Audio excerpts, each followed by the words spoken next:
Hello everybody and welcome to this week's Markets to Watch from Smack the Markets for week commencing the 16th of July. This week I suppose it's all about the US dollar. Is there going to be a continuation of the strength of the US dollar?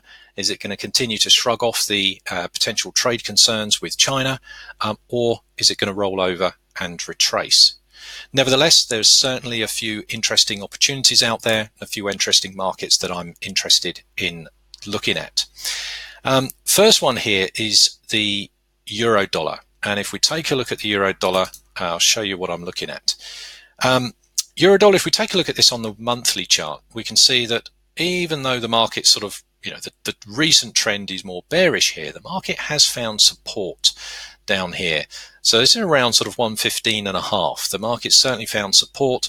And even if we could get a little bit of support here, even an intraday, an intraday move or intra-week move for, I should say, bullish price action for a week or so isn't going to make an awful lot of difference here on the monthly. But there's significant support underneath price action. If we come down to the weekly, we can see that the weekly now is starting to sort of turn around. And even if we start to do some analysis here on the weekly, there is a reasonable retracement sort of area up here around 120. That's a nice sort of structure point. It's a big key level on this market, and it's a 50% retracement of the recent move. Now, for me, I'm not sort of counting on 120, a market hitting 120 this week, but I am looking for a smaller move to the long side, up to maybe sort of 118, or around that area, if we can break through the 117.20 area. So I'll show you what I mean here. If we come to the daily chart, we can see this market's found significant support around 115, as we saw there on those higher time frames. Now on the daily, that we've now started to get a new structure of an uptrend here. So we've got a higher low, higher high, higher low forming. We have got this level here, this level of around 117.22. I want to see this level get sort of taken out. That's going to prove that there is good strength in this market for the long move. If we can get some good confirmation of strength, then we've got the next level of here that we can see on this market about being around 118. Above 118, there's 118.43, and above 118.43, we've got that 120. So in the near term, if we can get a break above 117.22, then I'm starting to look for opportunities on this window up towards 118 and 118.43 respectively. Let's come and have a look at a couple of other markets. Now, let's have a look at oil. Oil's been a big mover over the sort of recent week. Now, if we look at this on the monthly chart, the market is still just in an uptrend. It's just having a retracement. But there's no saying, there's no denying really that the move that we've had last week has been sort of pretty significant, and it's been pretty sharp. So on the weekly chart, the market is just coming back into the moving average area here. So it's a popular area for traders to start to look for value and to look for opportunities to buy the market long. Having said that, it's not looking particularly strong at this moment in time. If we come down to the daily chart, we've got an area in here just around sort of 69, that's $69 level, where the market has found significant resistance in the past, likely to find a bit of support here. So I think this is sort of like first sort of target on oil. Still looking rather sort of short at the moment. I think when we come down to the 4-hour chart, we need to come down to the 4-hour to start to see some sort of price structure here and some sort of opportunities and windows within price action.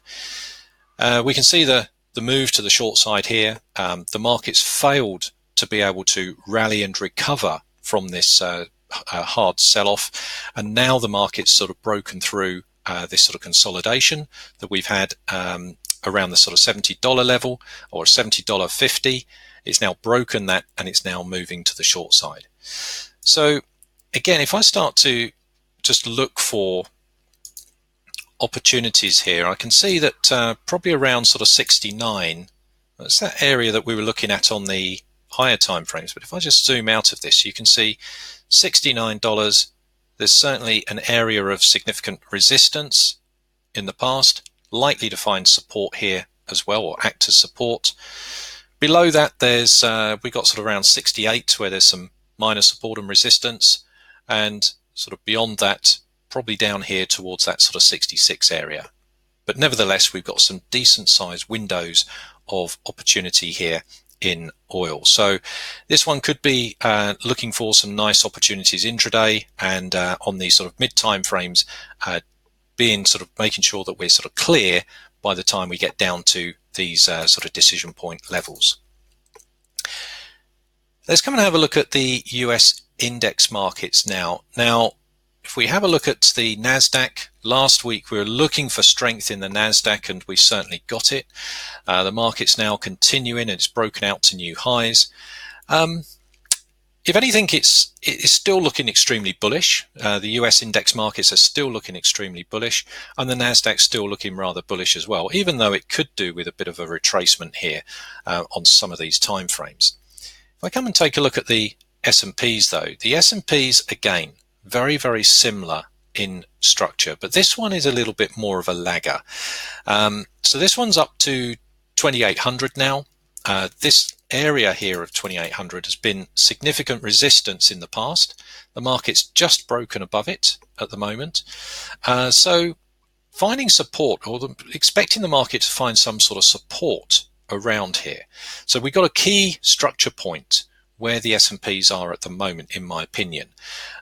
If 2800 fails to hold this market higher, then we could be in for a decent retracement to the short side. If it can find support here, then I think we're going to start to look for new highs. We could start to look for perhaps a run up here to retest towards this sort of 2885 area of the recent highs.